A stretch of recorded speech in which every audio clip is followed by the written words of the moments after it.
শিকু, কোথায় যাচ্ছ এত তাড়াহুড়া করে? না কাকা, আমি তাড়াহুড়া করে কোথায় যাচ্ছি না, আমি যাচ্ছি সামনের দিকে। কাকা, তুমি কি কিছু বলবে আমায়? হ্যাঁ শিকু, কিছু কথা বলতাম। তুমি কি কোনো কিছু শুনতে পেয়েছো গ্রামে?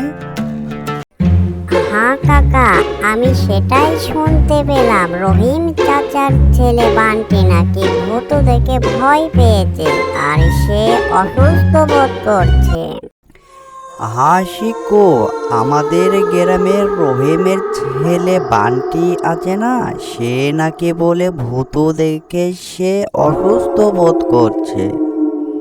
এই যে বান্টি, আমি তোমার কাছে যাচ্ছিলাম। তোমার নাকি কি হয়েছে শুনলাম, চারিদিকে একই কথা, তুমি নাকি ভূত দেখে ভয় পেয়েছো।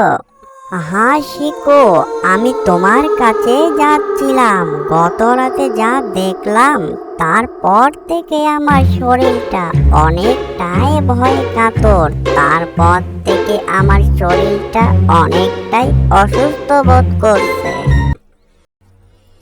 হ্যাঁ শিকো, আমার শরীরের অবস্থাটা যেমন, আমি মনে হয় বেশি দিন বাঁচব না।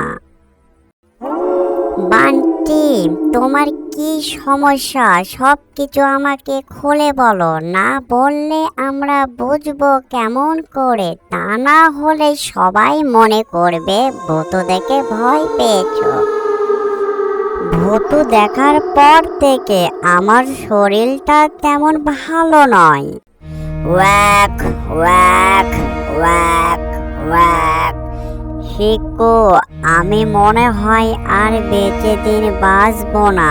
আমার শরীরের অবস্থাটা অনেকটাই খারাপ ভূত দেখে ভয় পাওয়ার পর থেকে। শোনো কাকা, বান্টির অবস্থা দেখে যা বুঝতে পারলাম, বান্টিকে ভূত দেখে তার এই অবস্থা হয়নি। বান্টিকে শীতের মৌসুম লেগেছে, সেই কারণে তার এই অবস্থা।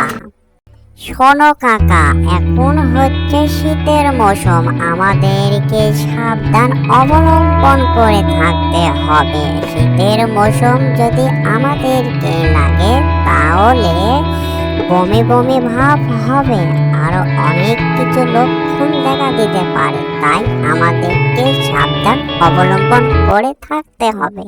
যাও বান্টি, বাসায় গিয়ে ঠিক মতন ওষুধ খাও আর শীতের মৌসুম থেকে সতর্কতা অবলম্বন করো, আর গুজবে কান না দিয়ে নিজেকে সজাগ রাখার চেষ্টা করো।